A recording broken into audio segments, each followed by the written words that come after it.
क्षीरते। भगवान भोलेनाथ की बहुत ही पावन पवित्र वंदना है। रामचरितमानस आप सब लोग पढ़ते ही हैं, उसमें उत्तरकांड में बहुत सुंदर वंदना आती है। एक गुरु भक्त होता है, गुरु के साथ गुरु उसको सारी विद्याएं दे देता है, सारी अपने गुण दे देता है, और वो अपने आप को गुरु से श्रेष्ठ मानने लग जाता है, और गुरु को श्रेष्ठ मानने लग जाता है, और गुरु की निंदा करने लग जाता है, और साथ में जो है गुरु की निंदा करते हुए भगवान शिव की वंदना करता है। भगवान शिव उससे रुष्ट हो जाते हैं। भगवान शिव रुष्ट हो जाते हैं तो वही गुरु फिर आकर के भगवान शिव के क्रोध से उस अपने शिष्य को बचाते हैं, जिससे जो है फिर वो जो है भगवान शिव की प्यारी वंदना करते हैं।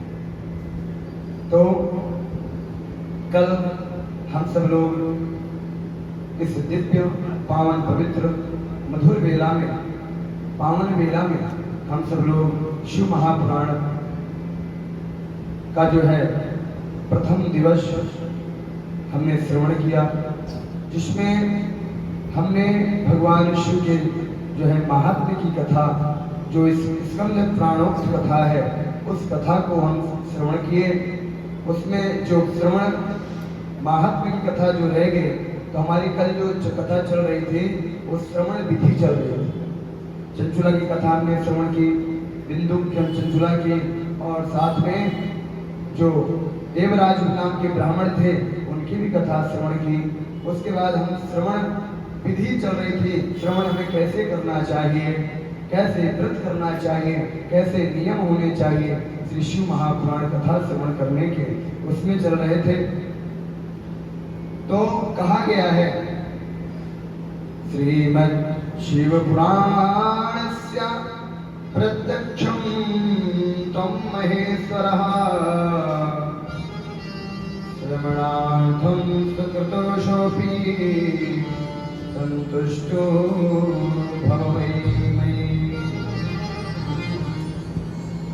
कहा भगवान शिव का जो है, जो कथा श्रवण करते हैं उनको जो है भगवान शिव का कथा श्रवण क्या, जो इसके मुख्य यजमान है उनके लिए विशेषता ये विधि, जो मुख्य यजमान होते हैं उनके लिए विशेष विधि होती है कि वो नित्य प्रति भगवान शिव का अभिषेक करें। जब तक वो कथा सुने, जब तक कथा चले, तब तक निरंतर भगवान शिव का अभिषेक करें, भगवान शिव का पूजन करें, भगवान शिव का वंदन करें।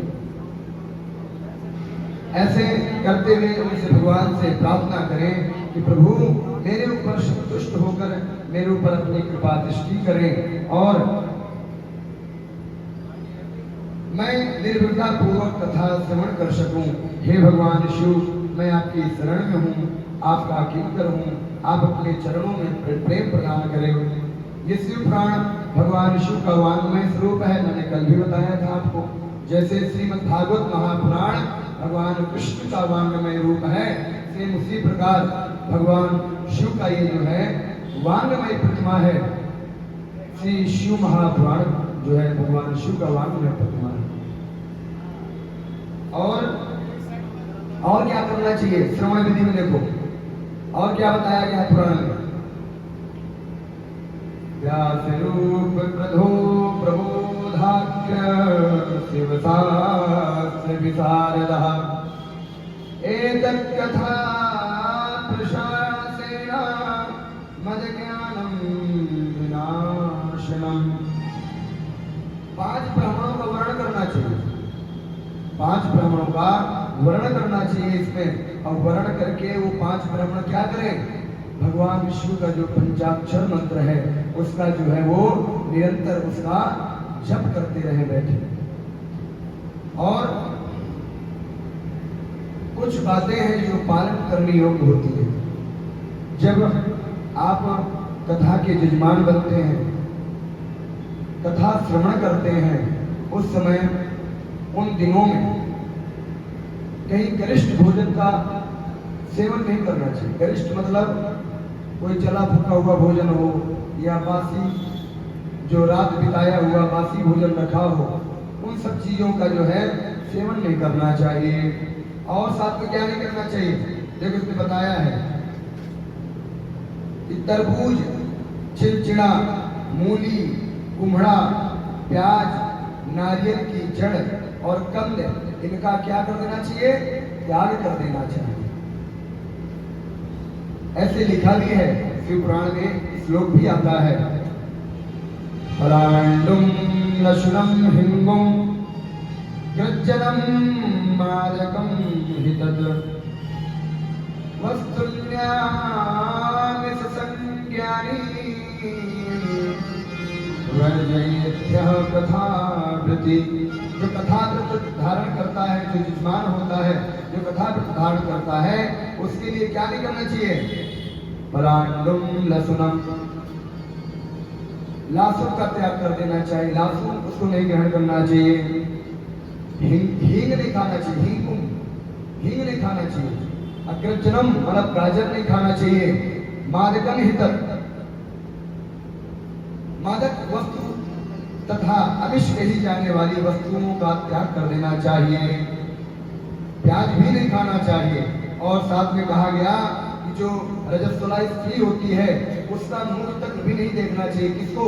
जो इस शिव महापुराण का व्रत का परिपालन करता है, व्रती रहता है, जो व्रत का पारण करता है, व्रत श्रवण करता है, जो यजमान होता है, उसको रजस्वला स्त्री का मुख भी नहीं देखना चाहिए। पतित मनुष्यों से इस कथा के बारे में सुनाना भी नहीं चाहिए। जो पतित हैं, भगवान को नहीं मानते हैं, उनको जो है ये कथा सुनाना भी नहीं चाहिए कि भैया वहां पे कथा चल रही है और वहां पे हम कथा सुनने, चलो तुम भी चलो। क्यों? वो तुम्हारा उपहास ही करेगा। वो कथा तो सुनेगा नहीं, कहेंगे तुम फालतू के बाउंड्री में पड़े हो और कुछ नहीं इस कथा इत्यादि में, ऐसे उसके वाक्य होंगे। इसलिए पतितों को भी इस कथा का श्रवण नहीं कराना चाहिए।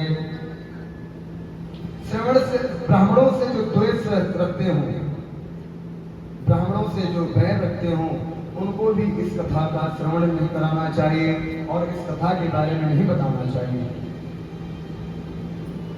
और कहा गया है कि गोवंश से द्वेष रखने वाले को भी वार्तालाप ना करें, उससे भी वार्तालाप ना करें। और इसका जैसे शिव चतुर्दशी का उद्यापन करते हैं ना, उसी प्रकार इसका जो है पूर्ण करना चाहिए, पूर्णता की ओर ले जाना चाहिए। उदारता पूर्वक आप सबको प्रसाद भी वितरण करना चाहिए।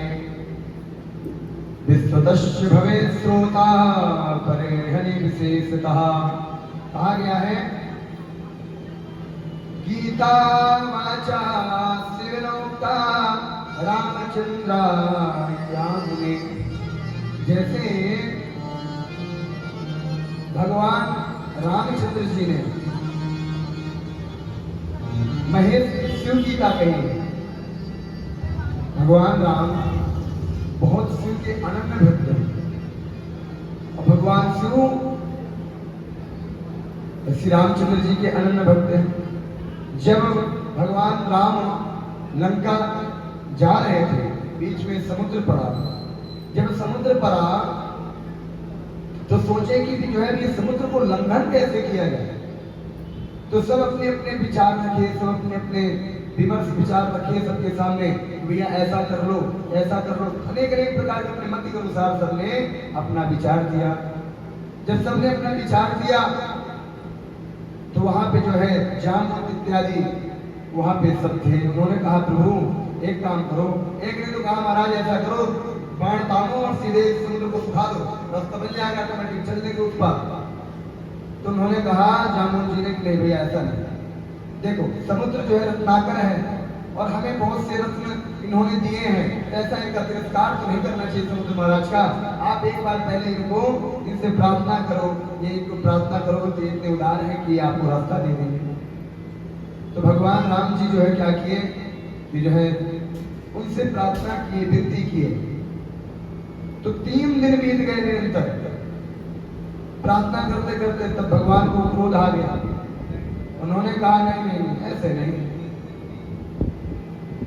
3 दिन बीत गए, जलद माने जलद जन गए 3 दिन बीत। बोले राम सकोप तब भयभीन होए न प्रीत। भगवान ने कहा कि भयभीन कोई प्रीत नहीं होती, लक्ष्मण मेरा धनुष लाओ, और सीधे इसका जो है रास्ता बना लेते हैं। तो उस समय जो है समुद्र जी प्रकट हुए, और प्रकट होकर के उन्होंने जो है भगवान से प्रार्थना की, और प्रार्थना किया कि महाराज देखो, आपकी बनाई हुई वस्तु मैं भी हूँ, और आप ही मुझे सुखा दोगे, आप ही मुझे नष्ट कर दोगे, तो उसका कोई मतलब तो है नहीं। इसलिए आप ऐसा करो, ये जो नल और नील है ना, इन दोनों को मुनियों का श्राप है, और इनसे जो है जो भी पत्थर छुआ करके आप मेरे पानी में डालोगे तो ये पत्थर डूबेंगे नहीं, तैरेंगे। अच्छा, नल नील कौन थे? इनकी बहुत अच्छी विचित्र और बहुत अच्छी कथा है। नल नील अपने गुरु के आश्रम में रहा करते थे, और उनके गुरु जी जो क्या करते थे कि शालिग्राम जी की पूजा किया करते थे। तो शालिग्राम जी की पूजा करते थे, तो उन्होंने एक दिन कहा कि बेटा बहुत दिन हो गया, और एक काम करो, शालिग्राम जी ने गंगा जी का स्नान नहीं किया है, गंगा जी का पान नहीं किया है, तुम ऐसा करो, इनको लेके जाओ और गंगा जी का स्नान करवा करके आप ले आओ। तो गुरु आज्ञा पा करके नल और नील चल दिए। अब चल दिए उनमें भैया, घी लगा हुआ था शालिग्राम जी में, कि जब तक वो पानी में नहीं गया तब तक वो हाथ में ठीक ठाक रहा। अब जब वो पानी में स्नान कराने लग गए शालिग्राम भगवान को, तो जो है उसमें घी लगा हुआ था, तो घी के लगे होने के कारण वो जल में गिर गए शालिग्राम जी। अब जब जल में गिर गए तो अब उनके मन में भय उत्पन्न हुआ, कह रहे ये तो गुरु जी मुझे हमें बहुत डांटेंगे और बहुत वो करेंगे, इससे सच्चाई भी ढूंढो कहाँ लगे। काफी डुबकी लगाई इसमें, खूब डूबे खूब ढूंढे, मगर उनको जो है शालिग्राम जी नहीं मिले। अब उन्होंने अब सोचे भाई आश्रम तो जाना ही पड़ेगा, अब गुरु जी डांटे चाहे फटकारे चाहे मारे, कुछ भी हो आश्रम तो जाना पड़ेगा। तो वो जो है रास्ते में दोनों विचार करते बातें करते डरे डरे सहमे से चले आ रहे थे आश्रम की ओर। उन्हें बीच में क्या मिल गया? एक जामुन का पेड़ मिल गया। अब जब जामुन का पेड़ मिल गया तो उन्होंने सोचा, देखिए वो काला काला जामुन पेड़ के नीचे पड़ा हुआ था, तो उन्होंने सोचा कि यही बढ़िया उपाय है, जामुन उठाओ और चलो गुरु जी के पास। तो उन्होंने क्या किया, वो जामुन को ले लिए और जामुन लेकर के गुरु जी के पास अपने चल दिए। अब जब गुरु जी के पास गए, गुरु जी ने देखा, कहा यार तुमने बहुत चमका दिया ठाकुर जी को, आज तुम बढ़िया मर के नहलाया, बड़ी मेहनत किए हो, आज देखो कि काले काले बढ़िया चमक रहे हैं पूरे। तो उन्होंने जो क्या किया, कहा कि जो उन्होंने वहां पे विराजमान कर दिया उनके सिंहासन में, अब वो तो था जामुन। गुरु जी एक दिन पूजा किए, 2 दिन पूजा किए, जब तीसरे दिन के पास गए और देखे तो थोड़े मुरझाए मुरझाए सा था। तो मुरझाए मुरझाए सा था तो गुरु जी बोले कि यार ये तो पता नहीं शालिग्राम जी क्या हो गया, इनकी सेवा तो हम बराबर कर रहे हैं, बराबर खिला पिला रहे हैं, नाजुक नाजुक मुरझाए मुरझाए क्यों हो गए? तो उन्होंने क्या किया, उन्होंने जब उठाया हाथ में और ऐसे दबाए तो पीछे जो है पिचक गए पूरे। जब वो पिचक गए तो वो सोच कह रहे ये तो इनका इनकी करतूत है, बुलाओ इनको। बुलाए नल को बुलाए और बुला के कहा कि ये क्या है? कहा गुरु जी हमें माफ करो, ऐसे ऐसे हम नहलाने गए थे और आपके जो शालिग्राम जी पानी में चले गए, अब उनको ढूंढे वो मिले नहीं, तो हमें रास्ते में जामुन का पेड़ मिला था, वही लेके आ गए, वही हमने आपको दे दिया। तो उन्होंने श्राप दिए कि भले मूड तुम लोग जो है तब नहीं बताए और आज इतने 3-4 दिन बाद बता रहे हो, जाओ मैं श्राप देता हूँ कि तुम्हारे छुए हुए जो भी पत्थर होंगे तो कभी पानी में डूबेंगे। तो ऐसे जो है नल नील को उन महर्षि ने श्राप दे दिया। तो समुद्र वो रास्ता बता रहा है कि प्रभु देखो ऐसा आपके पास उपाय है, आपके पास साधन है, आपकी सुखाव नहीं। मन भगवान उस समय बाण भी तान चुके थे, अब कहे भैया देखो ऐसा है, हमने बाण तान दिया है और ये बाण तान तो दिए हैं कि हमारे जो है धनुष वापस तुड़ी में जा नहीं सकता कि हम वापस रख लें, वापस नहीं जाएगा, बताओ ये तो किसका नाश करूं, किसके ऊपर छोड़ूं इसको? तो समुद्र ने कहा कि प्रभु ऐसा है, मेरे जो है दक्षिण दिशा में असुर लोग कुछ वास कर रहे हैं, आप इसको वही संधान कर दो, वही उनका कल्याण हो जाएगा। तो भगवान ने वहां उस धनुष बाण को छोड़ दिया और जब बाण वहां छोड़ दिए तो उनका विनाश हो गया। फिर जो है भगवान आगे बढ़े। तब क्या हुआ कि भगवान जब समुद्र जी ने भगवान को रास्ता बताया कि प्रभु आप आप ऐसे ऐसे करो। तो उस समय भगवान ने जो है कहा लक्ष्मण ऐसा करो भैया, तुम कुछ पूजा की सामग्री इकट्ठा करो और भगवान का हमें पूजन करना है। अब लक्ष्मण जी के मन में थोड़ी संकोच हुआ कि पता नहीं इतने लोग स्वामी पे बैठे, अब ये पता नहीं पूजा कर तो रहे किसकी कर रहे हैं, कुछ पता नहीं चल रहा। अब अच्छा बड़े भाई की आज्ञा है तो उसको नकार भी नहीं सकते कि टाल भी नहीं सकते। तो उन्होंने क्या किया कि सामान लेकर के पूजन का भगवान रामचंद्र जी को दे दिए। जब भगवान को दे दिए तो भगवान जो है वहीं पर रेत का ही एक शिवलिंग का निर्माण किया।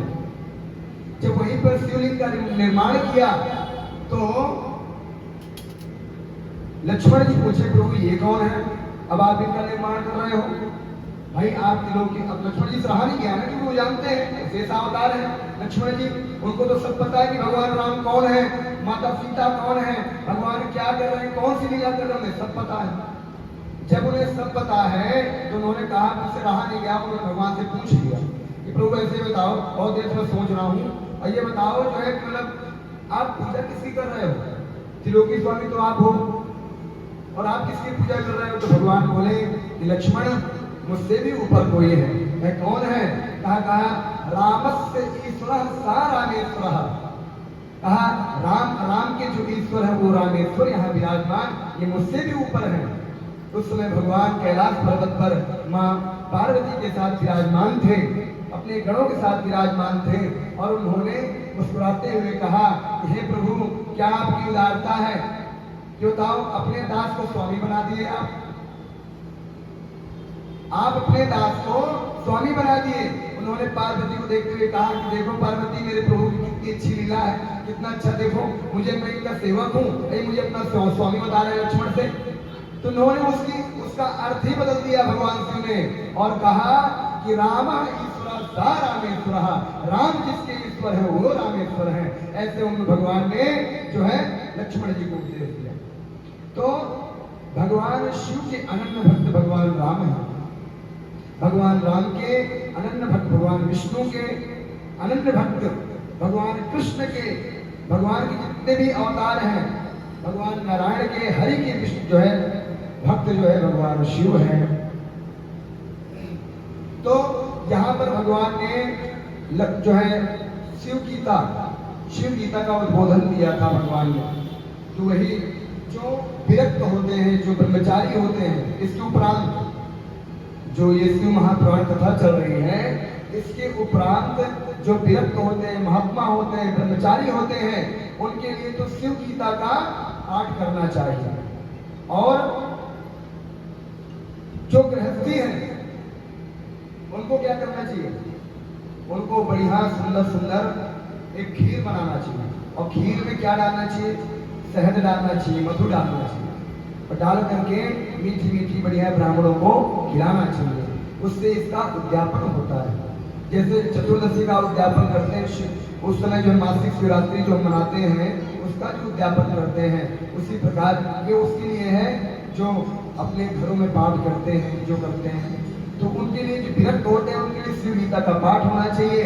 और जो गृहस्थी है उनके लिए ऐसे ब्राह्मणों को भोजन कराना चाहिए। 11 ब्राह्मणों का यहाँ पर विधान लिखा गया है, 11 ब्राह्मणों को भोजन कराना चाहिए उनसे। सकल गुण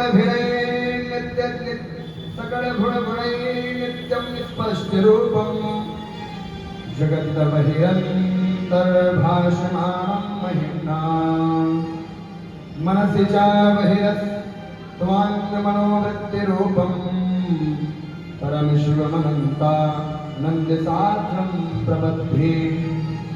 कहा इस तरह से स्कंद पुराणोक्त में, स्कंद पुराण में भगवान शिव के इस महिमा का, महात्म का वर्णन हुआ और महात्म हो गया यहाँ पर विसर्जित।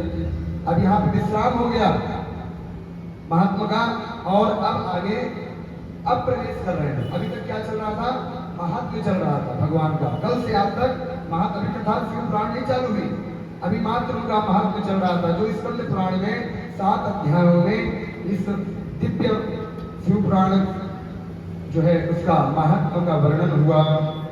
तो आइए चलिए शिव पुराण में प्रवेश करते हैं। अत्यंत मंगलम जाता समान भाव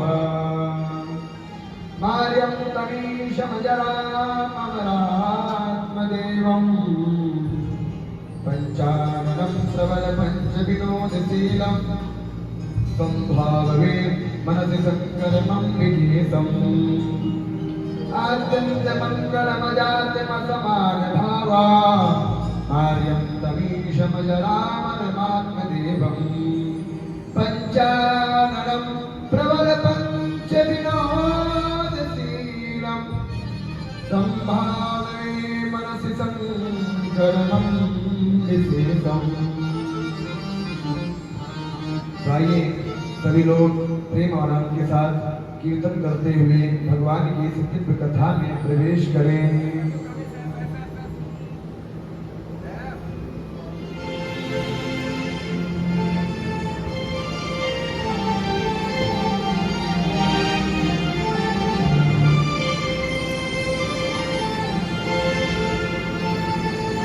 शंकर भोलानाथ है हमारा तुम्हारा तुम्हारा हमारा।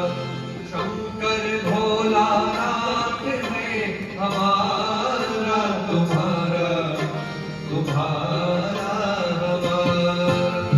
शंकर भोलानाथ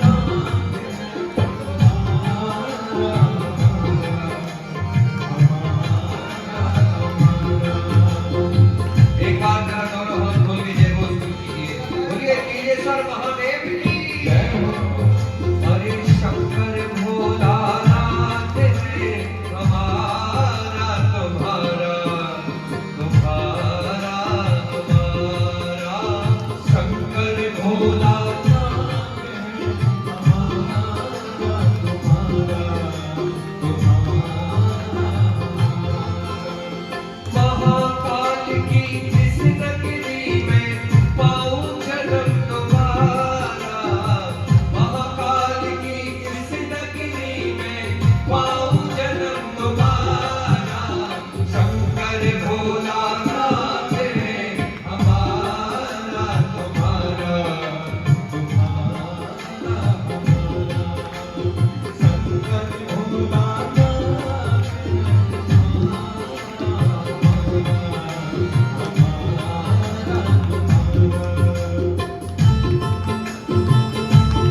अरे शंकर भोलानाथ है हमारा तुम्हारा तुम्हारा हमारा शंकर भोलानाथ हमारा तुम्हारा महाकाल की इस नगरी में महाकाल की इस नगरी में गाँव जन्म दोबारा शंकर भोलानाथ है तुम्हारा तुम्हारा हमारा शंकर भोलानाथ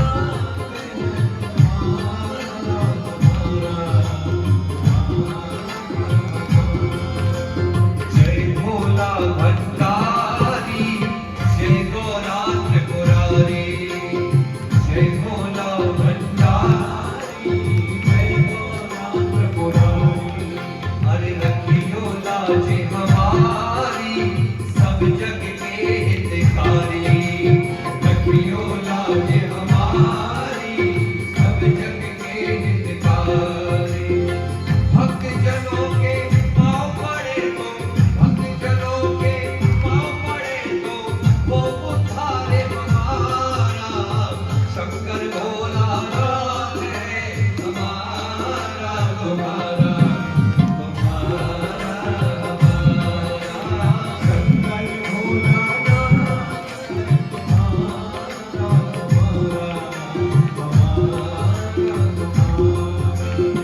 नीले स्वर की इस नगरी में नीले स्वर की इस नगरी में पाऊं जन्म दोबारा शंकर भोलानाथ है हमारा तुम्हारा तुम्हारा हमारा शंकर भोलानाथ है हमारा तुम्हारा तुम्हारा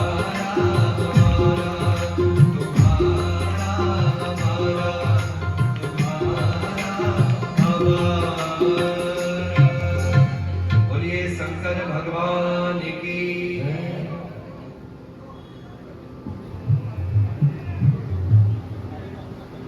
आइए सभी लोग इस दिव्य पावन पवित्र पुराण में प्रवेश करते हैं। व्यास जी कहते हैं धर्म क्षेत्रे महाक्षेत्रे गंगा कालिंदी संगमे प्रयागे परमे पुण्ये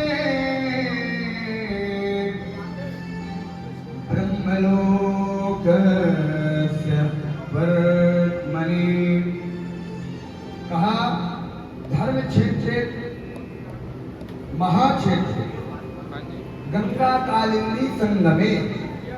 ये कहाँ है संगम? गंगा कालिंदी का संगम। कालिंदी मतलब जमुना, माता जमुना, माता गंगा, उनका संगम कहाँ? प्रयागराज में। और प्रयागराज में पता है क्या बोला गया है? ब्रह्मलोक का रास्ता बताया गया है कि ब्रह्मलोक का रास्ता प्रयागराज से ही जाता है। ये शिव महापुराण में कहा गया है कि धर्म क्षेत्रे महाक्षेत्रे गंगा कालिंदी संगमे प्रयागे परमे पुण्ये ब्रह्मलोकस्य वर्त्मनि। और उस ये जो कथा है, ये कथा कहाँ कही गई?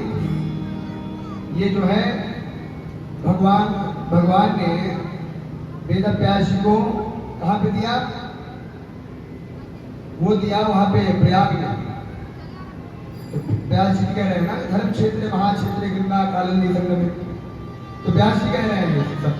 तो इसे जो है प्रयाग को बहुत ही पावन पवित्र हमारे हिंदू धर्म में बहुत ही पावन पवित्र तीर्थ माना गया है। और सभी तीर्थों का जो राजा है वो प्रयाग है, और जो सभी तीर्थों का गुरु है वो पुष्कर है। तो तीर्थराज प्रयाग, तो प्रयाग में जब संगम होता है, जब संगम लगता है, मेला लगता है, कब लगता है? वो मकर में लगता है, जब माघ का महीना आता है। माघ मकर गति रवि जब होई, माघ मकर गति रवि जब होई।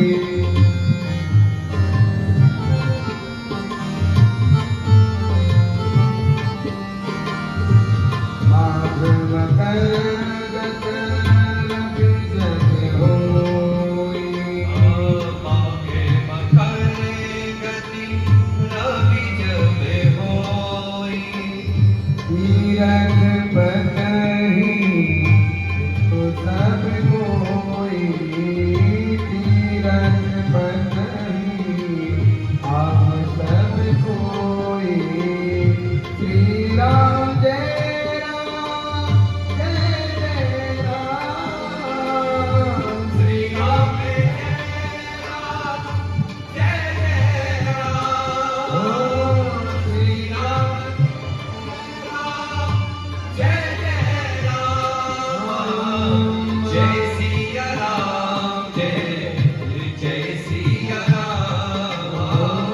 जय सिया राम जय सिया राम। जब माघ का महीना आता और माघ के महीना में जब मकर में माघ मकर रवि गत जब हुई, यानी जब माघ का महीना आता है और रवि जो है मकर राशि में आते हैं, तब उसे क्या बोलते हैं? संक्रांति, मकर संक्रांति।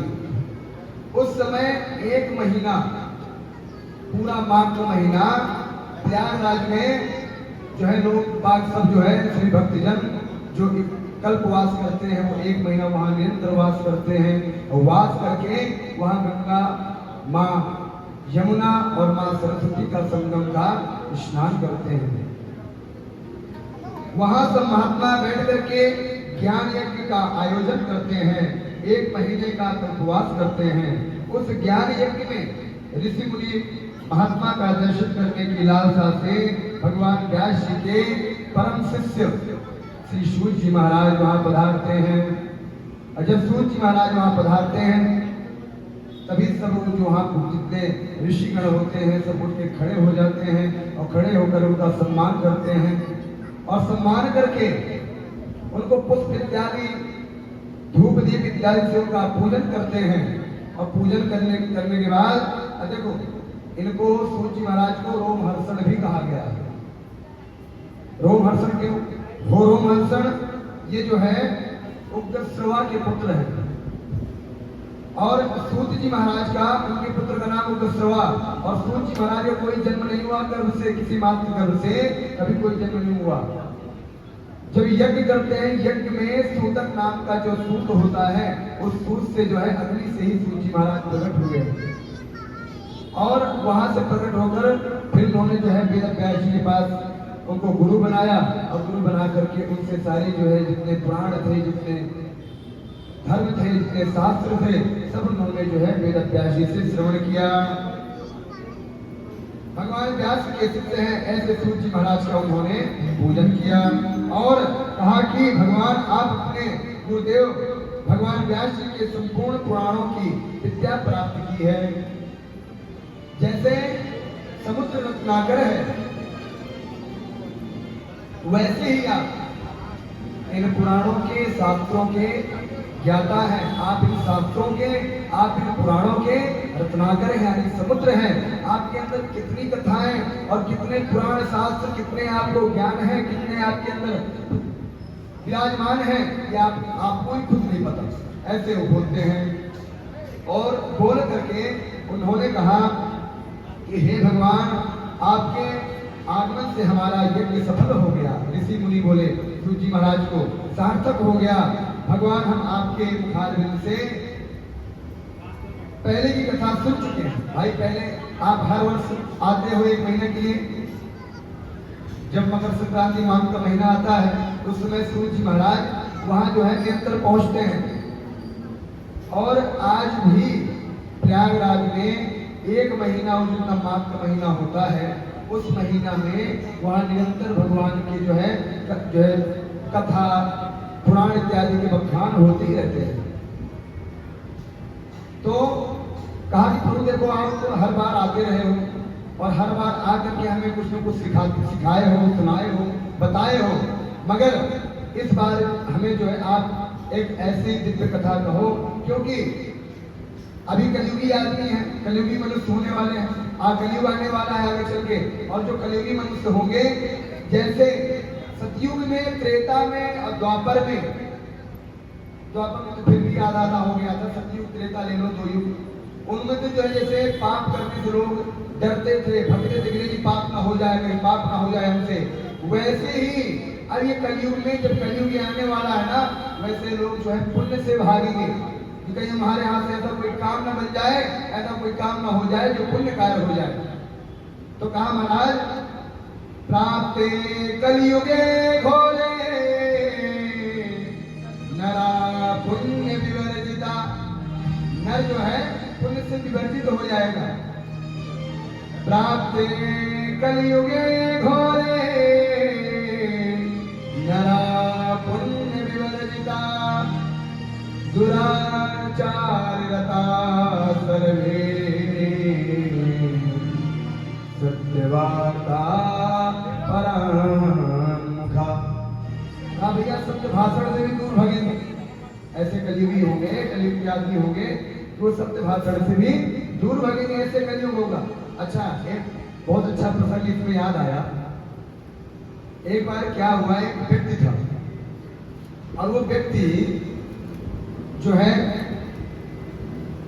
एक महात्मा के पास गया और कहा, प्रभु ऐसा बताओ, देखो प्रभु जी ऐसा मेरे पास कोई ज्यादा टाइम वाइम तो है नहीं, आज सोचो कि मैं सालों साल लगा रहूं किसी पूजा पाठ में, जन्म पूरा बिता दूं, ऐसा मेरे पास टाइम तो है नहीं। देखो ऐसा कोई ऐसा उपाय बताओ, या ऐसे कोई देवता की पूजा बताओ जो हम थोड़े से पूजा करें और वो प्रसन्न हो जाए, हमें सब प्राप्ति हो जाए। तो भगवान ऋषि सोचे कि यार ये बताओ, ये भगवान विष्णु के पास जाएंगे तो भगवान विष्णु के इतना दुर्लभ उनको प्राप्त करना कि कई कई जन्मों तक ऋषि मुनि महात्मा भक्त जो है उल्टा टंगे रहते हैं पेड़ों पर कि प्रभु मिल जाए, तब भी उनको दर्शन नहीं देते।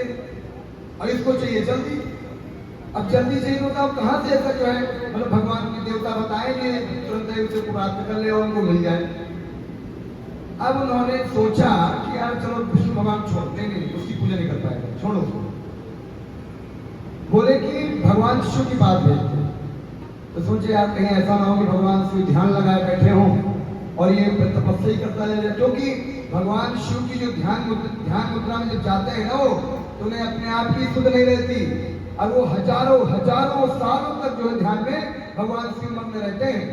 ऐसे हमारे योगी राज है, ध्यानी पुरुष भगवान शिव, वो ध्यान में मग्न हो गए तो हजारों साल तक वो ध्यान में मग्न रहते हैं। क्या हो रहा है मुझे कोई मतलब नहीं, भगवान श्री राम का, भगवान विष्णु का स्मरण करते हुए, उनकी लीलाओं का, उनके बाल लीलाओं का स्मरण करते हुए लोग उसी में मग्न रहते हैं। भगवान शिव सोचे भगवान शिव की बात भेजेंगे तब भी जो है ना इनका बात नहीं बन पाएगी। अच्छा ठीक है, अब ये ऐसा है, ब्रह्मा जी की पूजा कोई नहीं करो और ऐसा करो कि इनको जो है मैं उपाय बता देता हूँ, ब्रह्मा जी की उपाय बता देता हूँ, और ये बढ़िया ब्रह्मा जी को करेगा तो ब्रह्मा जी तुरंत प्रसन्न हो जाएंगे, क्योंकि सृष्टि की रचना करते हैं, जहाँ उनके भक्त तुरंत करते हैं ना तो फिर उनको वरदान में बढ़िया ठीक ठाक वाला दे देते हैं। अच्छा तब भैया ऐसा कर, तुम जाओ कहीं पहाड़ों में जाओ, अब तुम जो है जा करके वहाँ ब्रह्मा जी की पूजा करो, ओम ब्रह्मणे नमः, ओम ब्रह्मणे नमः, ऐसे जपो जा करके, क्या ब्रह्मा जी का मंत्र जपो। अब वो भक्त बेचारा चला, कलयुगी भक्त ना, अब चला मन में हर्ष उल्लास के साथ चला।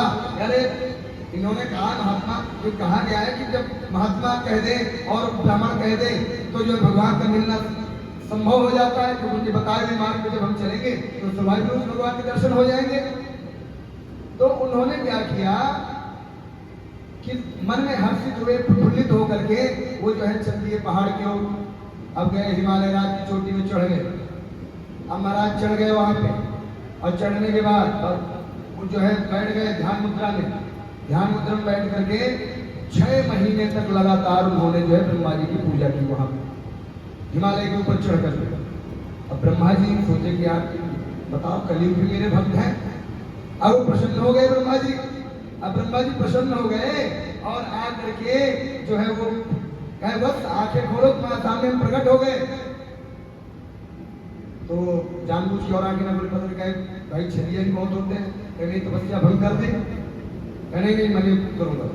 उसके बाद वो आंखें नहीं खोले। ब्रह्मा जी बोले भैया हम ब्रह्म ही हैं, हम आ गए हैं, आंखें खोलो जो तुम्हें मांगना है मांगो। तो कलयुग भक्त था, कहा महाराज मैं बहुत दुखी हूँ, बहुत सताया हुआ हूँ, मैं बताओ क्या चाहिए तुम्हें। कहा प्रभु ऐसा करो कि जो है हमें खूब धन संपत्ति दे दो, खूब बढ़िया ऐश्वर्य खूब हो जाए हमारा, बढ़िया खूब ठाट बाट हो जाए, ऐसे कुछ की व्यवस्था कर दो। कैसा दिया और कहे कि चलो ब्रह्मा जी देखो अपने पैर में कुल्हाड़ी मार रहे हैं, कह रहे चलो कोई नहीं, तुमने मेरी 6 महीने तपस्या की है ना, जाओ मैं तुम्हें 3 वरदान देता हूँ और तुम 3 वरदान मांगो जो मांगना हो। तो उसको मन में डाउट हुआ कि यार पता नहीं ब्रह्मा जी अपने से कह रहे 3 वरदान। तो उन्होंने कहा कि ऐसा करो आप पहले अपना वचन भरो, कहते हैं 3 बार वचन भरवा ले। तो ब्रह्मा जी बोले कि हाँ दिया भैया दे दूंगा दिया मांग दो। कहा हाँ अब ठीक है अब तुम दोगे। कहा महाराज ऐसा करो कि जो है सभी ऐश्वर्य का स्वामी बना दो, खूब बढ़िया धन दौलत हो जाए, खूब बढ़िया घर गाड़ी बंगला घोड़ा खूब हो जाए, खूब ऐश्वर्य बढ़े, खूब प्रतिष्ठा बढ़े, ऐसे कुछ कृपा करो। कहा जाओ दे दिया। कहा दूसरा ऐसा दे दो कि जो है कोई सुंदर कन्या से मेरा विवाह हो जाए। कहा जाओ वो भी दे दिया। कलयुगी भक्त है, कहा चलो दे दिया। अब कहा महाराज तीसरे की बारी आई। ब्रह्मा जी सोचे चलो दे दो छुट्टी कर मैं अपना जाऊं, मैं रुक जाऊं। तो महाराज जब मुझे फिर आवश्यकता पड़े ना तो 3 वरदान फिर मांगूंगा। अब ब्रह्मा जी पड़े चक्कर में यार ये तो यार गड़बड़ हो रही बात, अब क्या करें। तो अब संकोच का उन्होंने वचन भरा 3 बार, अब उनको कहना पड़ेगा। तो बोले कि ठीक है भैया चलो कोई बात नहीं है, अब तुम जो है ना 3 वरदान फिर मांग लेना। अब भैया बढ़िया अपने परिवार के साथ सब खुशी खुशी रहने लग गया, खूब बढ़िया सुख भोगने लग गया, खूब बढ़िया ऐश्वर्य के साथ रहने लग गया। अब क्या हुआ, एक दिन बरसा पानी जोर का, क्यों महाराज एक दिन बरसा पानी जोर का। अब पानी बरसा जितना उसका स्टम्पर वगैरह था सब झड़ के नीचे हो गया। अब उसको भाई गुस्सा, अरे यार ये पानी बरस गया होता खराब हो गया, पूरा घर का कलर और सब उड़ गया। तो उन्होंने कहा ब्रह्मा जी को फिर आती है। ब्रह्मा जी वचनबद्ध हैं, फिर पूछ पड़े हाँ महाराज बताओ कहा में 3 वरदान दो। कहा बताओ। कहा मेरे घर के ऊपर कोई बारिश नहीं होना चाहिए। कहा चलो दिया। कहा मेरे घर में अब की जो कलर जितना ये सब कभी छूटे उठे ना, कहा ठीक है वो भी दे देगा। तीसरा जब कहीं आवश्यकता पड़े तो फिर 3 वरदान मांग लो। अब ब्रह्मा जी बड़े चक्कर में गया, अब कैसे, अब तो बड़ी मुश्किल हो गई। अब जो है उसके घर में बीमार हो जाए कोई, उस सामान मिलाना, ब्रह्मा जी आ जाओ। ब्रह्मा जी आ जाए, क्या भैया चलो आओ। ब्रह्मा जी दुखी होकर के गए भगवान नारायण के पास। अब कहे महाराज ऐसे ऐसे भक्त मिल गया मुझे कलयुग का, और ऐसा कुछ उपाय बताओ इससे मेरा छुटकारा हो जाए, मैं इससे छूट जाऊं, मेरे दूर हो। तो उन्होंने कहा चलो ब्रह्मा जी तुम इतना क्यों मग्न हो जाते हो अपने आप में कि तुम जो तुम्हारे समझ में तुम्हें कोई पूजा कर लिया तो तुम देखो प्रधान भाई रावण को दे दिया, जाकर तुम एक तरह से अमर ही हो जाए, अमर तो ही प्रदान कर दिए, हिरण्यकश्यप को अमर तो ही एक तरह से प्रदान कर दिए। भाई ऐसे ऐसे शर्त रख दिए सामने जो कभी पूरे नहीं हो सकते।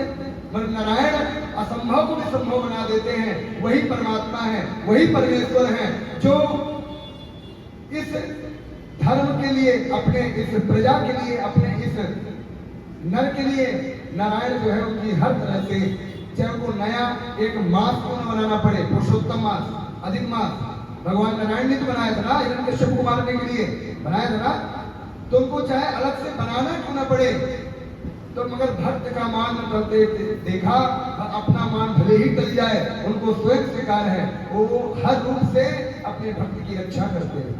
अब वो कहे कि ब्रह्मा जी चलो कोई बात नहीं, जाओ तुम आप इसका उपचार करते हैं।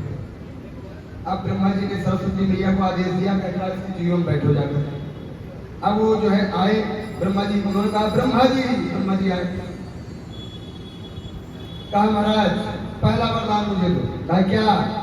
कहा जल्दी मांग, टाइम नहीं, मैं जब निकलूं यहाँ से तेरे पास से, क्योंकि तेरे पास रहूंगा तो कुछ कुछ बताता ही रहेगा, मुझे कुछ न कुछ कहता ही रहेगा ना, इसलिए जल्दी बता जो बताना है। तो क्या महाराज ऐसा करो कि मुझे इस संसार से विरक्ति मुक्ति प्राप्त हो जाए, मुझे ये संसार की जो माया है ना आपकी, ये माया से मैं दूर हो जाऊं। जब भगवान की कृपा होती है ना, तब जीव की मनोवृत्ति भी चेंज हो जाती है। भगवान की कृपा से उसके भाव भी चेंज हो जाते हैं, और साक्षात जब उसके जीवन में माँ सरस्वती विराजमान है तो वो ऐसे उटपटांग की चीजें क्या मांग सकता, नहीं मांग सकता। तो उन्होंने कहा कि भगवान ऐसा करो कि मुझे जो है मोक्ष प्रदान हो जाए, और दूसरी बात इस पूरे माया मोह जाल से मैं विरक्त हो जाऊं। अब प्रभु मैं आपके चरणों में निरंतर आपका भक्त बना रहूं, ऐसा ब्रह्मा जी से मांगा। ब्रह्मा जी का भैया मुक्ति ले भुक्ति ले, जो लेना सो ले, अब मुझे जीवन दान दे, मुझे चलने दे अपनी ऐसे तो कली भी। तो ये समझ लो कि जो एक वो भी चढ़ाते हैं ना पिंपला केला, तो समझ लो कि कुछ न कुछ तो आर पार हो रहा है, और शायद कहीं मिठाई का डिब्बा आ गया भगवान के पास रखने के लिए, तो फिर वो लाखों का आर पार करोड़ों का आर पार हो रहा है। ऐसे कलयुग, तो कलयुग में लोग जो है सत्य से परे होंगे, सत्य भाषण से दूर रहेंगे, और ऐसा अपने मन में सोचेंगे कि कहीं ऐसा कार्य हमारे हाथ से हो जाए जिससे जो है संसार का या कोई धर्म कार्य हमसे, या किसी कन्या या किसी मंदिर के निर्माण में, या किसी देवालय के निर्माण में, या नलकूप इत्यादि के निर्माण में हमारा कोई सहयोग हो जाए, या कथा इत्यादि कन्यादान इत्यादि में हमारा सहयोग हो जाए, किसी धर्म कार्य हो जाए। ऐसे कलयुग में लोग होंगे, या अभी प्रेजेंट में तो है ही हैं, पर निरंतर ऐसे होंगे। ऐसा शिव पुराण में देखो प्राप्त एकदम स्पष्ट कहा है। और मैं तो धन्य मानता हूँ ऐसे दिव्य, क्योंकि भगवान के अवतार हैं वेद व्यास जी, जिन्होंने हजारों वर्ष पहले ऐसे पुराणों का निर्माण कर दिया कि आज भी हम लोग उसे पढ़ते हैं और लगता है कि आज ही ये नया ताजा आज ही लिखा गया। ऐसे जो है हमारे वेद व्यास जी ने, तुलसीदास जी को ले लो आप, तुलसीदास जी की लिखी रामायण में आप जो है मात्र उत्तरकांड पढ़ लो, उत्तरकांड में ही आपको इतनी अच्छी चीजें मिल जाएंगी, और इतने अच्छे ज्ञान मिलेंगे, लगे कि आज ही घट रहा है, आज ही सब कुछ हो रहा है। तो ऐसे हमारे वेद व्यास जी ने बहुत पहले लिख दिए क्या, कलियुगे प्राप्ते कलियुगे घोरे नरा पुण्य विवर्जिता दुराचारता सर्वे सत्यवाता परामुखा। और देखो सत्य से दूर भागते हैं, और आजकल के लोग कैसे होते हैं, झूठ ही लेना झूठ ही देना, झूठ ही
कहना, झूठ लेंगे तुरंत, बार बार में झूठ लेना, झूठ ही देना,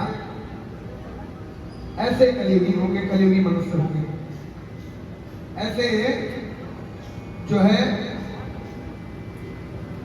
कल की कथा में हम लोग बड़ी प्यारी कथा श्रवण किए। महात्मा ने इतनी सुंदर बात कही कि जीवित व्यक्ति ने कथा सुनी, देवराज नामक जो ब्राह्मण था वही भगवान के धाम पधार गया, बिंदु और चंचुला जो थी वही भगवान के धाम पधार गई, और माता पार्वती की जो है सखी बनी आगे चल के। तो कहने का तात्पर्य कि जो भी इस जीवित को सुनाओ या मृतक को सुनाओ, जिसको भी सुनाओ, हरि कथा सुनाओगे, उसका कल्याण हो गई होगा, उसका उद्धार हो गई होगा। बोले हर हर महादेव।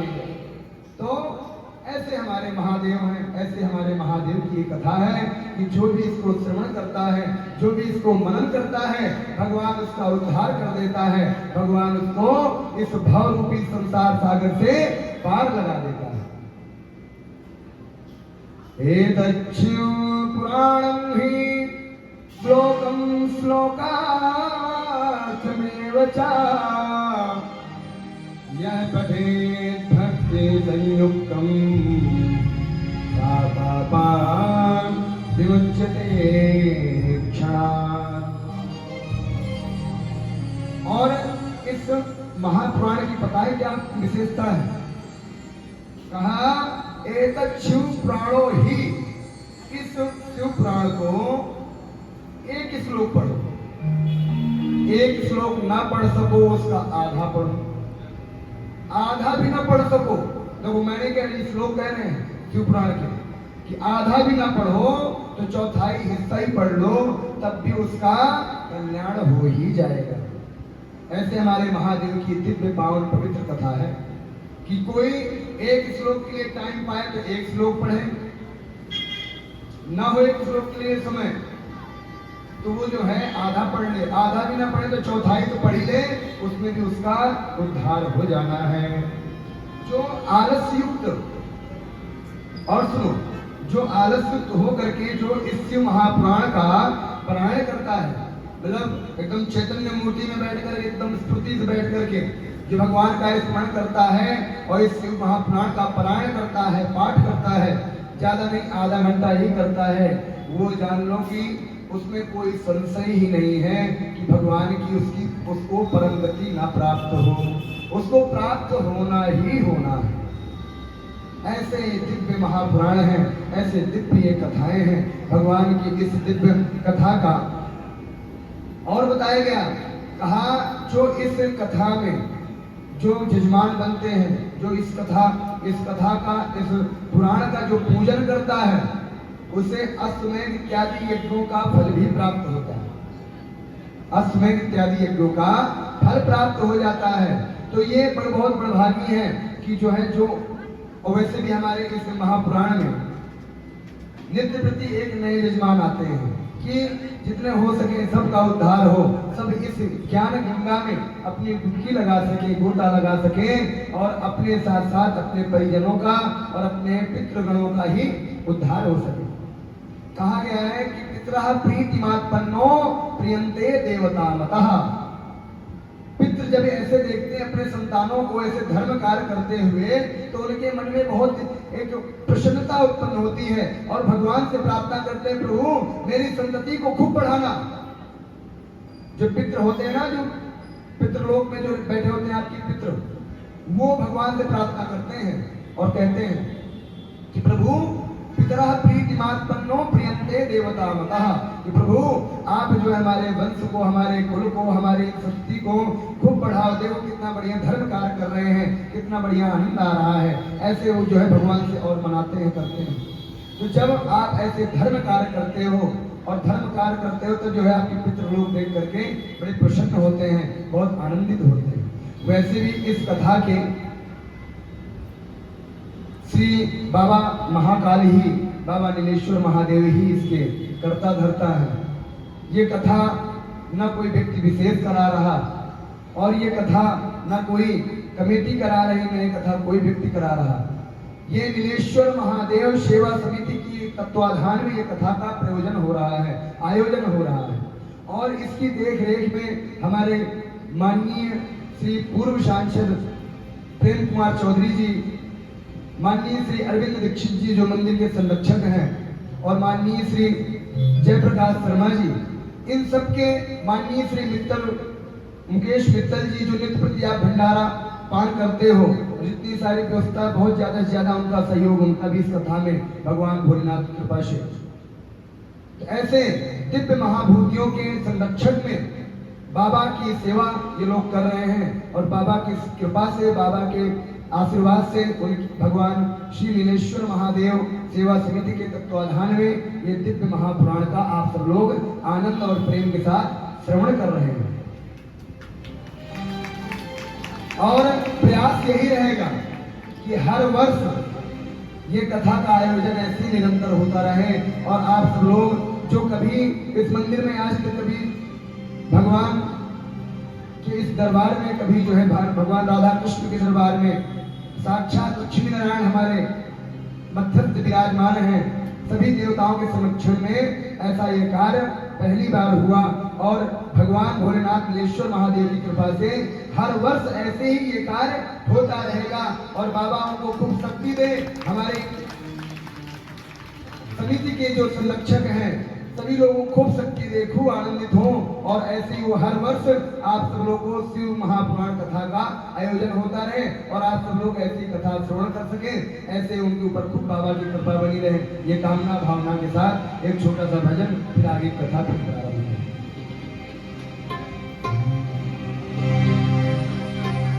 तूने जो कमाया तूने जो कमाया है, तूने जो कमाया है, दूसरा ही खाएगा। क्या तू लेके आया बंदे, क्या तू लेके जाएगा? क्या तू लेके आया बंदे, क्या तू लेके जाएगा?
तभी तलक ये रिश्ते हैं, जब तलक ये सांसें हैं, तब तलक ये रिश्ते हैं।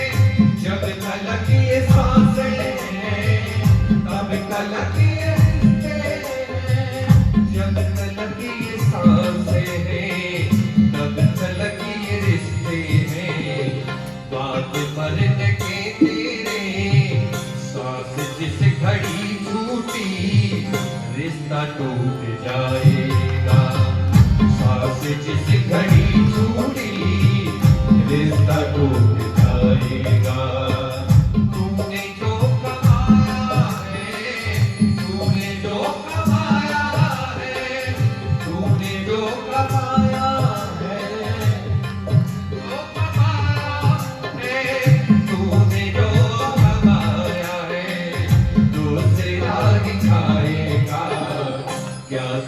लेके आया बंदे, क्या तू लेके जाएगा, क्या तू लेके आया बंदे, क्या तू लेके जाएगा।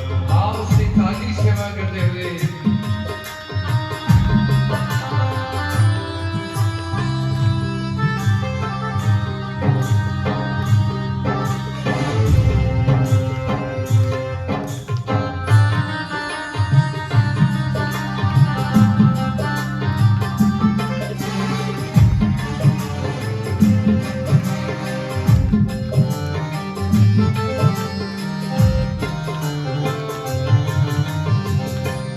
तलक ये दौलत है, तब तलक ये शोहरत है। ओ, ओ,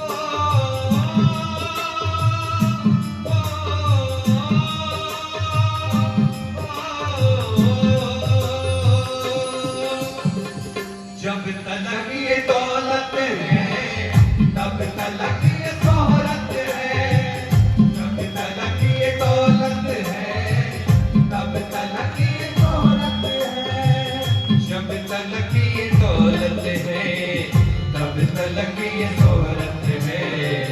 जब तलक ये दौलत है, तब तलक ये शोहरत है।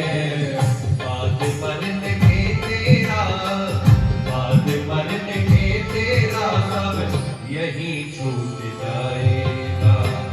बाद मरने के तेरा सब यही छूट जाएगा।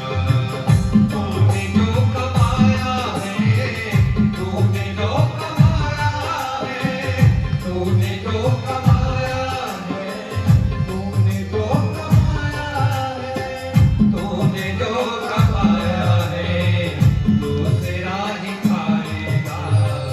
खाली हाथ आया बंदे, खाली हाथ जाएगा। खाली हाथ आया बंदे, खाली हाथ जाएगा। खाली हाथ आया बंदे, खाली हाथ जाएगा। खाली हाथ आया बंदे, खाली हाथ जाएगा। तूने जो कमाया है, दूसरा ही खाएगा। तूने जो कमाया है, दूसरा ही खाएगा। दूसरा ही खाएगा, दूसरा ही खाएगा।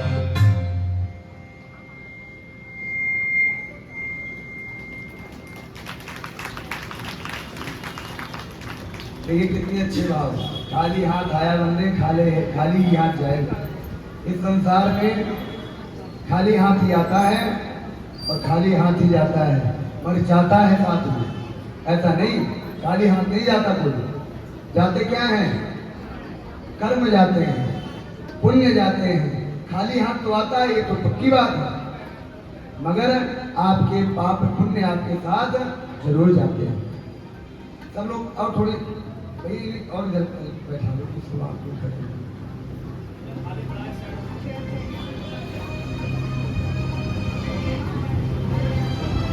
देखो ये भगवान की असीम अनुकंपा है कि पहले दिन से ये पूरा हॉल जो है भगवान का ये प्रांगण मंदिर पूरा फुल चल रहा है, और ये भगवान की असीम अनुकंपा ही है। और आप सब लोगों का भगवान शिव के प्रति श्रद्धा, भक्ति और भाव भी है। वैसे ही भगवान को पाने के ना 3 ही सूत्र हैं। मैं अक्सर कहता रहता हूं कि भगवान को पाने के 3 ही सूत्र हैं: श्रद्धा, भक्ति और विश्वास। विश्वास, संबंध और समर्पण। पहले भगवान पर हमें क्या करना चाहिए? विश्वास करना चाहिए। भगवान, हमारे पुराण कह रहे हैं कि नहीं, भगवान कण कण में व्याप्त हैं, तो फिर हमें को विश्वास करना चाहिए कि जब हमारे पुराण कह रहे हैं कि कण कण में भगवान व्याप्त हैं, तो कण कण में भगवान व्याप्त हैं। ये मन में भाव होना चाहिए।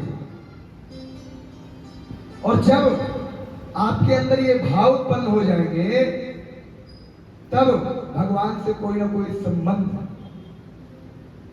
एक माँ का बेटे के प्रति संबंध होता है, एक भाई का बहन के प्रति संबंध होता है, एक पति का पत्नी के प्रति संबंध होता है, अनेक अनेक गृहस्थ आश्रम में संबंध होते हैं। और हम लोग कितना अच्छा अपने अंदर भाव लाते हैं कि हमें जो है हमारे जो है बेटे हैं, हमारे पति हैं, हमारे अनेक अनेक प्रकार के रिश्ते हैं। हम कोई बाजार जाते हैं, सोचते हैं कि उसके लिए ये ले लें, अपने बेटे के लिए ये ले लें, अपने बिटिया के लिए ये ले लें, अनेक अनेक प्रकार के भाव आते हैं। मगर क्या ये बताओ आपके अंदर कभी ये भाव आया कि हम भगवान के लिए भी ये चीज ले लें? तो पहली बार भगवान ऐसे नहीं मिलते हैं। आप सोचो कि सुबह सुबह 4 बजे आकर के मंदिर में खड़खड़ खोलो दरवाजा, लाओ जल चढ़ाओ, ले ऐसे भगवान नहीं प्राप्त होते। भगवान प्राप्त होने के 3 सूत्र हैं। देखो ये किसी विशेष के लिए नहीं, किसी विशेष के लिए माता, ये देखो कोई अनुचित मत लेना मेरे इन विचारों को, पर जो शास्त्रीय विचार है वो मैं आपके सामने प्रकट कर रहा हूं। पहले आपको जो हमारे शास्त्र कह रहे हैं कि कण कण में व्याप्त हैं, जैसे कैसा विश्वास होना चाहिए? विश्वास हमारे अंदर प्रहलाद की तरह होना चाहिए कि उनके जो है गुरु कौन थे? नारद थे। और उन्होंने कहा कि भगवान कण कण में व्याप्त हैं। जब प्रहलाद जी को हिरण्यकश्यप मारने लग गया तो उन्होंने पता क्या कहा? बुला अपने भगवान को, कहते कौन भगवान है आप मुझे बचाए? हिरण्यकश्यप ने कहा, उन्होंने कहा मेरा भगवान कण कण में व्याप्त है और जो आप कह रहे हो, सुन रहे हो, जो भी कर रहे हो सब देख रहे हैं। अच्छा सब देख रहे हैं? यहाँ पे मेरे अलावा, मेरे लोगों के अलावा तो कोई है नहीं। कौन कहाँ देख रहा तेरा भगवान? तेरा भगवान कहाँ देख रहा है?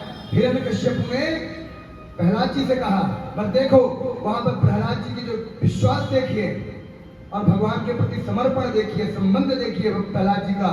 उन्होंने कहा कि मेरे भगवान कण कण में व्याप्त हैं। हिरण्यकश्यप बोला, अच्छा कण कण में व्याप्त हैं तो क्या एक खंभे में तेरे पास भगवान है? तो प्रहलाद जी ने कहा, पिताजी इस खंभे में मेरे नारायण वास करते हैं। ये आज खंभा खड़ा है ना तो नारायण की कृपा से ही खड़ा है। जब प्रहलाद जी ने इतना विश्वास दिखाया तो उन्होंने हिरण्यकश्यप ने कहा कि ले मैं तुम्हारे भगवान को अभी नष्ट कर देता हूँ, चूर चूर कर देता हूँ, ध्वंस कर देता हूँ। और उन्होंने उठाई गदा और जो है खंभे में मारा और खंभा चकनाचूर हो गया और उससे नरसिंह भगवान उत्पन्न हो गए। बोले नरसिंह भगवान की जय। नरसिंह भगवान उत्पन्न हो गए और उत्पन्न होकर के हिरण्यकश्यप का वध किया। जब हिरण्यकश्यप का वध किया, अब भगवान इतने क्रोध में, अब सोचे भैया इनको शांत कौन करे? ऐसा नहीं है, जब आप भगवान से प्रेम करते हो ना तो भगवान भी आपसे प्रेम करते हैं। जब आप भगवान के प्रति समर्पित हो जाते हो तो भगवान भी अपने भक्त के प्रति समर्पित हो जाते हैं। अब उनके अंदर उन्होंने देखा कि मेरे भक्त के साथ इतना दुराचार हुआ, उसे पहाड़ों से फेंका गया, उसे जो है जहर पिलाया गया, उसे हाथियों के नीचे कुचलाया गया। उन्होंने जब देखा कि जो है प्रहलाद इतना कष्ट सह करके आज भी मेरे प्रति इतना समर्पित है, तो भगवान इतने क्रुद्ध हो गए, हिरण्यकश्यप का वध कर दिया। और वध करने के बाद उनका क्रोध शांत नहीं हो रहा महाराज। अब क्रोध शांत नहीं हो रहा, अब उन्हें शांत कराए तो कराए कौन?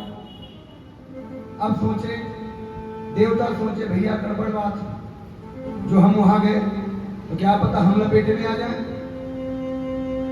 इसलिए हम तो हमारी हिम्मत नहीं ना भैया, हमारी हिम्मत तो नहीं, हम नहीं जा पाएंगे। ऋषि मुनि सोचे कि प्रभु हम आपकी दूर से बंद नहीं कर सकते हैं आपके स्वरूप का, क्योंकि हम आपको सत्य शेष नाम पर सोते हुए देखे हैं और क्षीर सागर पर शयन करते हुए देखे हैं और अपने भक्तों पर और अपने जो भक्तों पर कृपा करते हुए देखे हैं। तो ऐसे ऋषियों के मन में भाव आएगा, महाराज दूर से तुम्हारे प्रणाम करते हैं, दूर से बंद ना करें, पहले बताने को शांत करने का उपाय क्या? शांत करने का उपाय क्या है? तो किसी ने कहा भैया इनकी जो पत्नी है ना लक्ष्मी जी, उनको बुला कर वो शांत करेंगे। उनको कोई ना कोई टेक्निक पता होगी ना भाई। गृहिणी जो होती है वो अपने पति के हर आचरण से, हर स्वभाव से परिचित होती है। वो जानती है किस बात पे खुश हो जाएंगे और किस बात पे ये जो रुष्ट हो जाएंगे, वो सब कुछ जानती है। तो कहा भैया इनको शांत करने का एक उपाय है। कहा क्या? कहा लक्ष्मी जी को बुलाओ, और लक्ष्मी जी जब आएंगी तब इनको शांत कर पाएंगी, तब ये शांत होंगे। मगर जब लक्ष्मी जी सामने आई और भगवान का स्वरूप देखा, मतलब भगवान मन ही मन कह रहे हैं देवी आप दूर रहना मुझसे, मेरे पास मत आना, अरे मेरे पास आए तो तुम्हें भी मैं बख्शूंगा। भगवान ऐसा मनो प्रतीत हो रहे हैं, लक्ष्मी जी को बता रहे हैं। तो लक्ष्मी जी जब देखी कह रहे ये तो मामला गड़बड़ है यहाँ पे, वहां से चल दिए। फिर सब लोग प्रहलाद जी महाराज के शरण में गए और प्रहलाद जी महाराज से प्रार्थना किए, हे प्रहलाद जी महाराज, आपके कारण ही भगवान इतने क्रुद्ध हुए हैं और आप भी इनको मना सकते हो। आपके कहने से ही भगवान इनका क्रोध शांत हो सकता है। तो जो प्रहलाद जी जब भगवान के पास गए तो भगवान ने उन्हें गोद में उठा लिया और जैसे एक पशु अपने नवजात शिशु को चाटता है, वैसे भगवान जीभ से प्रहलाद जी को चाटने लग गए। तब प्रहलाद जी जो है भगवान की स्तुति करते हैं और कहते हैं नमस्ते नरसिंहाय प्रहलादाय हिरण्यकाशी पूर्वसः शिलटंकानखालाय दूर्निसिंहा परतोर्निसिंहा यतो यतो यामि ततोर्निसिंहा। ऐसे प्रहलाद जी ने भगवान की वंदना की, भगवान की स्तुति की और भगवान का क्रोध शांत हुआ। तो कहने का तात्पर्य जब आप भगवान पर समर्पित हो जाते हो और जब आप भगवान पर अपने आप को समर्पित कर देते हो, जो भी कोई भी चीज ले ये भगवान के लिए, अच्छा कोई भी चीज लाए भगवान को अर्पित कर दिए, भगवान को अर्पित करके स्वयं धारण किए, वो फिर वस्तु नहीं होती, वो फिर प्रसाद हो जाता है। बोले हर हर महादेव, तो वो प्रसाद हो जाता है। इसलिए पहले भगवान पर विश्वास करना सीखो, पहले भगवान पर विश्वास करना सीखो। हमारे पुराण कहते हैं, हमारे शास्त्र कहते हैं, क्या कहते हैं कि कण कण में भगवान व्याप्त हैं। अच्छा किसी के मन में ऐसा विचार आया कि महाराज ठीक है आप कण कण में तो कह रहे हो, मगर ये बताओ भगवान वो कण कण का एक उदाहरण तो भी दो तब तो हम माने। तो कहा ठीक है मैं उदाहरण दे रहा हूं। तो उन्होंने कहा भैया एक काम करो, एक दूध लेके आओ, एक लोटे में दूध लाए। दूध लाए और कहा बताओ इसमें घी कहां दिख रहा है? ये बताओ दूध में घी दिखता है? दिखता है? हाँ ना तो बोलो, हाथ वहां खड़ा करके कुछ तो नहीं दिखता ना। अब ये बताओ घी कहां से आता है? क्या दूध से ही आता है? तो उन्होंने कहा जैसे तुम्हें दूध में घी नहीं दिख रहा, वैसे ही इस प्रकृति में, इस संसार में भगवान कण कण में व्याप्त हैं। तुम्हारे देखने का नजरिया होना चाहिए। अब कैसे? भगवान बोले कि चलो ठीक, अब दूध वो घी कैसे निकलेगा? देखो इसका तात्पर्य भजन से है, तभी बता रहा हूं। इसका तात्पर्य भजन से है, भक्ति से है। कहा घी कैसे निकलेगा? तो कहा भैया पहले दूध को तपाना पड़ेगा, जी भर के तपा के लाल कर दो, तपाना पड़ेगा। जैसे आप इस संसार में होना, पहले अपने आप को तपाना पड़ेगा। उसके बाद फिर जब आप तप गए या दूध तप गया तो उसको ठंडा किया जाता है। एकदम से जामुन नहीं डाल देते, उसे पहले ठंडा करते हैं और ठंडा करने के बाद फिर उसमें जामुन डालते हैं। तो जब जामुन डालते तब क्या होता है? दूध फट जाता है, फटता है ना। तो सेम उसी प्रकार जब आप भगवान के मार्ग में चल देते हो तब जो है आप दुनिया से अलग हो जाते हो और दुनिया आपको पागल कहने लग जाती है, बावरा कहने लग जाती है। जैसे मीरा है ना, जैसे कबीर, जैसे अनेक अनेक प्रकार के हमारे धर्मशास्त्रों में वर्णन है, तो वो दुनिया से अलग हो जाता है, विरक्त हो जाता है। अच्छा, जब विरक्त हो गया दूध समझिएगा, जब विरक्त हो गया दूध और दूध फट गया तो उसमें क्या होता है, उसमें फिर वो दही के रूप बन जाता है, उसमें फिर क्या मथानी चलती है। मथानी तो बहुत पुरानी माताएं सब जानती होंगी, बाकी तो सब तो अब मशीन जानते हैं कि लगा दिए मशीन में, उठा गया और निकाल लिए, पर उसका नाम मथानी होता था। उसको मंथन किया जाता था दही का। जब उसका दही का मंथन होता था, माताएं आप बैठ जाओ, क्योंकि आप खड़ी हो ना तो फिर मेरा ध्यान आपकी तरफ जाता है। और थोड़ा और इधर आ जाओ। अभी ना कल कुछ व्यवस्था करवाएंगे, ये सब फूल हटवा कर एक किराए लगवा के ये थोड़ी सी व्यवस्था करवाएंगे इसकी, क्योंकि हाल अभी मंदिर हमारा जो है ना प्रांगण थोड़ा कम पड़ रहा है, और ये महादेव की कृपा है जो कम पड़ रहा है, इसलिए माता आगे आ जाओ, कहीं ना कहीं एडजस्ट हो जाओ, बैठ जाओ सब, क्योंकि जब तक बैठोगे नहीं तब तक कथा गाने में मिलेगा नहीं, और आप खड़े खड़े कब तक, क्योंकि आप असमर्थ हो, वृद्धावस्था है आपकी। आप बैठ जाओ भैया, दोनों बैठ जाओ कहीं पे, और आगे आ जाओ, कहीं बैठ जाओ, व्यवस्था हो जाओ। तो क्या हुआ कि दूध जो है दही का रूप धारण कर लिया, और जब दही का रूप धारण कर लिया तो उसका क्या किए, मंथन किए, और मंथन किए तो क्या निकला, मक्खन निकला।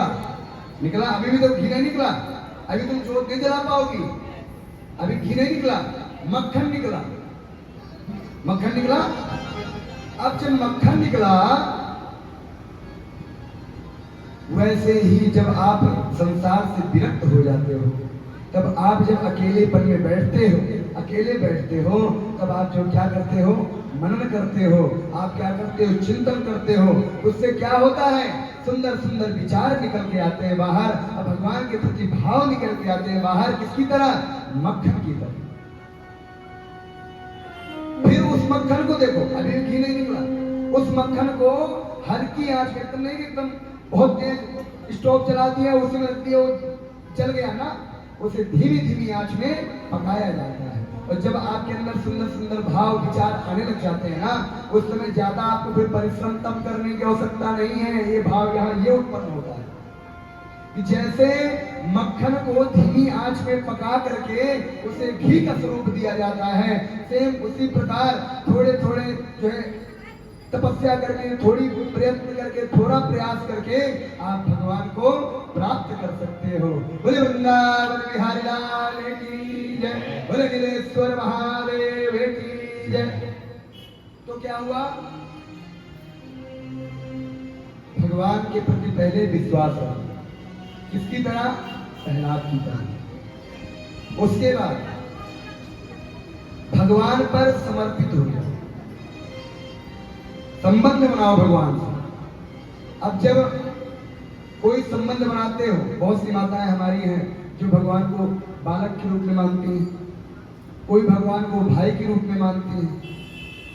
देखो, हमारी सामर्थ्य नहीं है कि भगवान को हम बालक बना सके, हमारा सामर्थ्य नहीं है कि हम भगवान को भाई बना सके, पर भगवान कहते हैं क्या, भाव का भूखा हूं मैं, भाव ही सार है, भाव से जो भजे मुझको वो भव से बेड़ा पार है। भाव बिन सुनी पुकार मैं कभी सुनता नहीं, अभाव भक्ति से मुझे एक पुष्प दे दो वो भी मुझे स्वीकार है। भगवान कहते हैं देखो भैया, तुम्हारी धन दौलत होगी तुम्हारे लिए मुबारक, जिसके पीछे तुम दौड़ते हो, भागते हो, मरते हो, कटते हो, सब कुछ करते हो, मेरी दासी है, मेरी पत्नी है, मेरे निरंतर पैर दबाती रहती, मुझे आवश्यकता नहीं है। इसका लोड 1% मुझे नहीं है कि तुम दिखाओ कि मेरा ऐश्वर्य है, तुम दिखाओ कि मेरे पास धन है, और मैं दिखाऊं, जो आप दिखाओ कि भगवान की मैं पूजा ऐसे कर रहा हूँ, इतने ठाड़ बाड़ से कर रहा हूँ, तो भगवान कहते हैं जिस तू ठाड़ बाड़ में दिखा रहा है ये मेरी दासी है, मेरी पत्नी है। इसलिए भगवान कहते हैं गीता में, पत्रम पुष्पम फलम तोयम मया भक्त्या निवेदितः, यानी पत्र पुष्प फल में जो भी हो, भगवान जब मुझे भक्त मुझे स्मरण करता है और मुझे समर्पित करता है ना, तो उसे मैं बड़े प्रेम भाव श्रद्धा के साथ उसे स्वीकार कर लेता हूँ, उसे ग्रहण कर लेता हूँ। तो भगवान के प्रति कोई ना कोई संबंध होना चाहिए। जैसे मीरा कहती थी ना, मेरे तो गिरधर गोपाल दूसरों ना कोई, है ना। तो ऐसे भाव होने चाहिए, भगवान के प्रति ऐसे समर्पित होना चाहिए। फिर पिला दिए मीरा जी को, मीरा जी पी गई, अब कोई बात नहीं। तो ऐसे भाव, ऐसे संबंध होने चाहिए भगवान से। और जब ऐसे संबंध हो जाए तो अपने आप को भगवान के प्रति समर्पित कर देना चाहिए और कहना चाहिए कि प्रभु आप जानो, आपका काम जाने, मैं तुम्हारा हूँ, मैं तुम्हारा हूँ और बस मैं तुम्हारा ही हूँ। जो तुम्हें अच्छा करना हो, भला करना हो, बुरा करना हो, जो तुम्हारी मर्जी हो, तुम्हारी रजा में ही मेरी रजा है प्रभु, जैसे आपकी इच्छा हो वैसे करो। ऐसे अंदर जब भाव हो जाए, समर्पित हो जाए अपने आप में, तो भगवान उस भक्त के वशीभूत हो जाते हैं और भगवान उसके अधीन हो जाते हैं। भगवान भी किसी के अधीन होते हैं, ये मत सोचो, भगवान भी किसी के अधीन होते हैं। हरिदास जी थे, जब बांके बिहारी आप दर्शन करने जाते हो, हरिदास जी थे, रोज नित्य प्रति भगवान के पास बैठ करके हरिदास जी जो है कथा, वो भजन सुनाते थे और भगवान हरिदास जी के पास बैठ करके कथा श्रवण करते थे, भजन सुनते थे। जब अपनी भजन सुनाते, भगवान साक्षात वहां विराजमान हो जाते और विराजमान होकर के भजन श्रवण करते थे। ऐसे भगवान थे। और भगवान को कहते हैं हरिदास जी, गोविंद देखो ऐसा है, तुम थोड़े भूखे हो गए, ले तुम थोड़ी रोटी खा लो। तो ऐसे ऐसे भगवान भक्त के वश में होते हैं भगवान। इसलिए जो है भगवान के प्रति ये 3 सूत्र हैं प्राप्त करने के। आप कुछ मत करो, ये भाव आपके अंदर आ जाए, उसी दिन भगवान, देरी आपकी है, भगवान की देरी नहीं है। आपके अंदर जिस दिन ये भाव आ गया और जिस दिन आपके अंदर ये भाव, जो अहंकार, जो मद है, जो मोह है, जो लोभ है, ये जब नष्ट हो जाएगा ना, तो भगवान आपके समक्ष प्रत्यक्ष उपस्थित हो जाएंगे और कहेंगे भैया जैसे तू चाहेगा वैसे मैं करूंगा।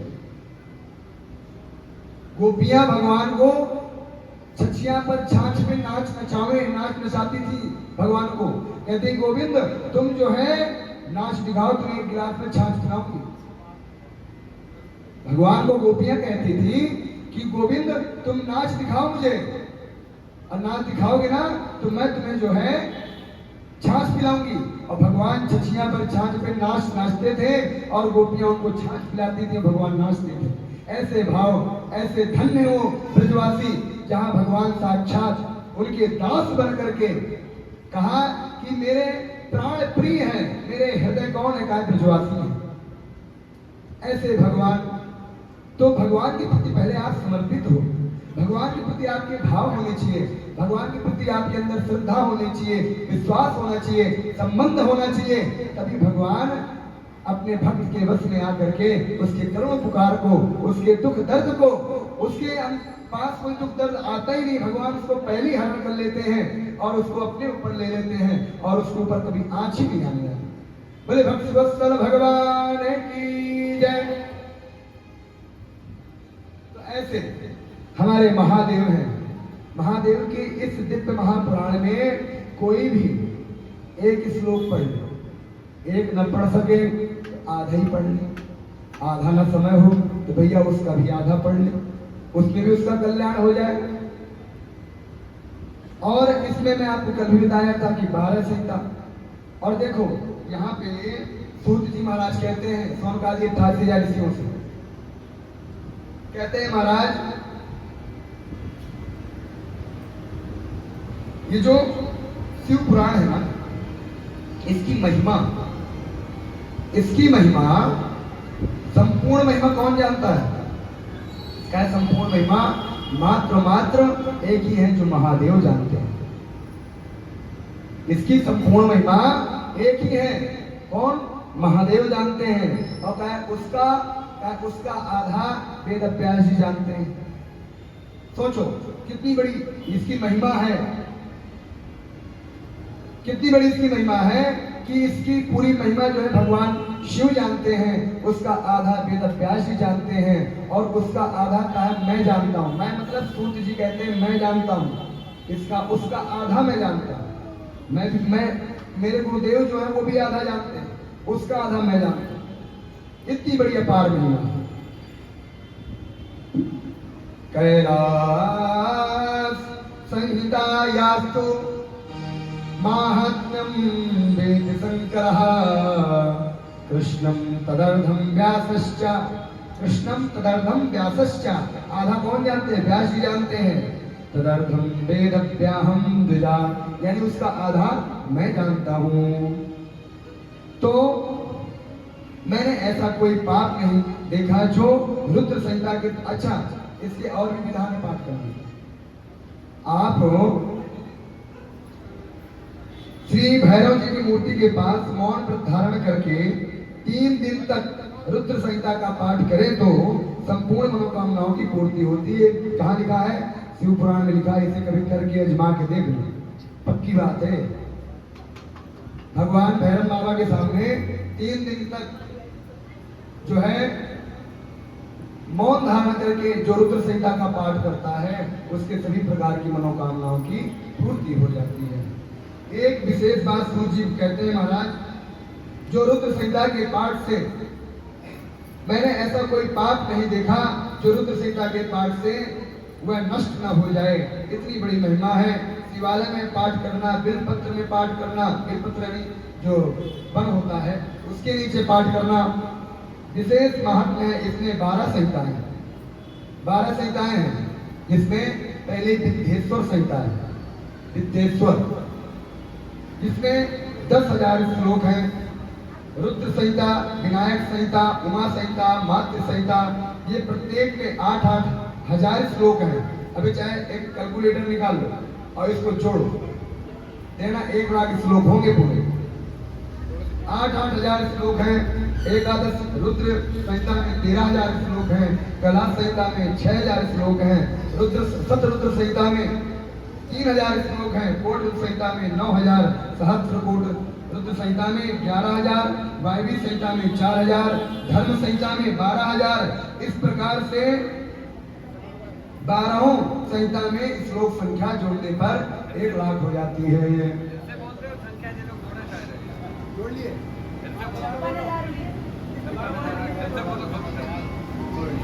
ये संहिताएं जो है उन संहिताओं की संख्या है।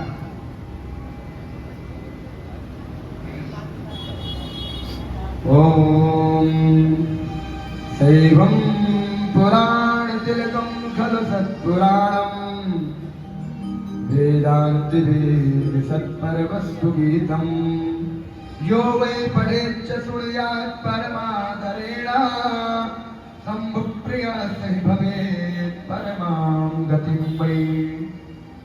जिनको परम गति की प्राप्ति हो जाती है, ऐसा यह पवित्र पुराण तिलक पुराणों में श्रेष्ठ है। भगवान शिव की महिमा का इसमें गान किया गया है। भगवान शिव की पूरी महिमा का इसमें पूरे जितना भगवान ने जो लीलाएं की हैं सारी लीलाओं का गान इस शिव महापुराण में किया गया है। चलिए अब आगे कथा श्रवण करने से पहले एक सुंदर सा एक भजन श्रवण कर लें, उसके बाद फिर आगे की कथा श्रवण करें। कोई जल्दी तो नहीं ना? कोई जल्दीबाजी लग रही हो तो फिर बताना।